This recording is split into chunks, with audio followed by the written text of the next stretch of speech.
දුවලා ගිහින් ක්ලාස් එකට ජොයින් වෙනවා. මෙහෙම කතන්දරයක් දන්නේ නැති හිච්චගේ තාත්ත කාමරේ දොර ගාවට එනවා. හිච්චා අද වොෂ්රූම් ගියාද? ඇහෙනවද? පැහැදිලිව පේනවද? ඔව්. කොමඩ් එක ෆ්ලෂ් කරලා දාවේ. මං කියන දේ පැහැදිලිව පේනවද? ඇහෙනවද? ඔව්. ඒක ඇතුළට නහයක් කරන් යන්නේ. අනික මම නොදන්නේ ඔබේ මතකේ ගැන. කොතනද නැවැද්දේ? මම නවත් පුතනක් අත බලන්න මතක නැහැ නේද? මට නම් මතකයි. මතකයි? හොඳට මතක් කරපන් ඇතුළට ගිහලා මොකද්ද කරේ කියලා. කොතනද නැවැද්දුවේ? පුරුතල් ලිපි ද්‍රව්‍ය ලබා ගැනීම. ඈ? මොනවද මං කියන්නේ? උඹට පයිතියන්ද? ලිපි ද්‍රව්‍ය මිලදී ගැනීම කියන කොටස කතා කරේ.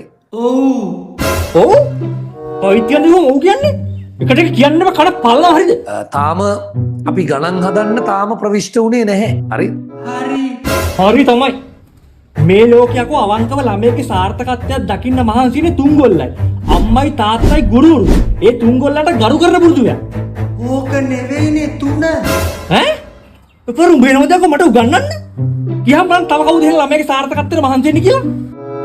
බැංකු ණය. බැංකු ණය? හිච්චා ඔබ